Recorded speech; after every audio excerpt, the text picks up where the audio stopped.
What's up? This is Claude Kelly, and I get my R&B from ThisisRnB.com. Anyone who's here who's in love with music, technically what we're doing is we're chasing the goosebumps.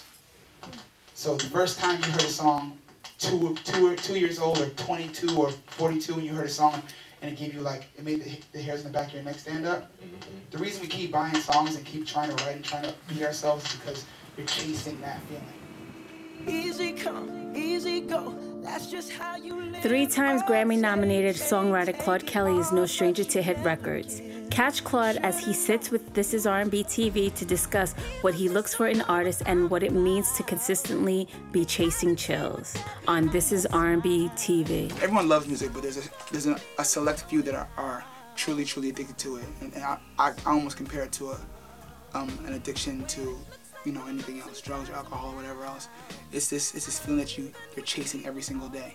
And at some point when you're a kid, you hear a song or you watch a video or you sing something or you learn to play something, and it gives you this feeling that's like unlike anything else. And that's the reason that you stay in this crazy, fucked up business that keeps slamming doors in your faces and telling you no. Is that you like, tomorrow I might get the chills. Tomorrow somebody's gonna give me the chills. Some artist will come in here and sing my song in a way that I couldn't even imagine, and I want to jump up and down like a crazy person. That's the reason I get up and do this every day. And that's what I'm looking for even as a fan. Like when I go on iTunes sometimes, just to browse because I like to listen to music, I'm hoping I'll find like whatever 30-minute snippet that I'm like, oh shit, I need that in my life. So that's what I call chasing the chills. Is every day I'm looking for that next hit. Not a hit like a record hit, like a drug hit. Kids, don't try that at home.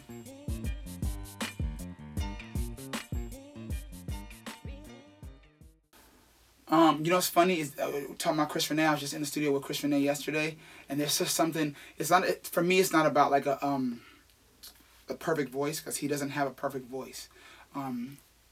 It's about the perfect combination of a voice with emotion and like a backstory. And he was in here doing this really deep song about his son yesterday.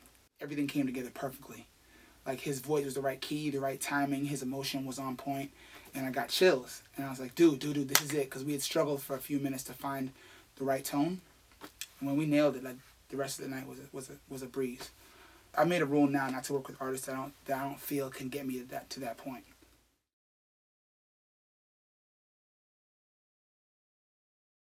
You see a girl, and there's a select few that you know might be the one, and there's a whole other group of them that you're not even interested in looking at twice.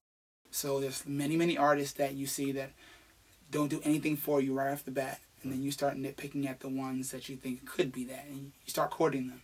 So it's partly to do with the voice, and then partly is just like, do they have something that just really piques your interest? Courting talent. For me, that's what it is, because a lot of times artists are an amazing platform, but they don't know how to get their ideas or their thoughts or their image out.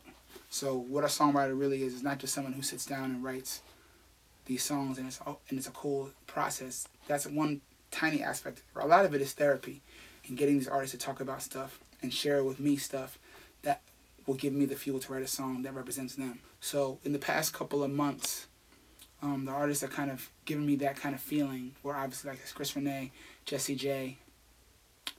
On the R&B side, I did stuff with Tamia, I did Fantasia, Lettucey. They were all people that I said, yeah, I want to do stuff with. I just got out of the studio with Eve, who has been kind of in and out of the public eye for the past couple of years, and there's no reason why I should or shouldn't do it, other than the fact that I met with her at the studio. She came here, and I was like, we could do something together that she hasn't explored yet.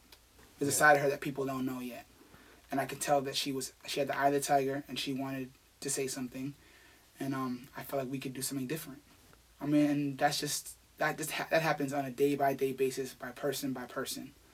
And I never really know when it's going to happen or with who. I don't shut anybody off until I can really meet them or judge off of the vibe I get from them.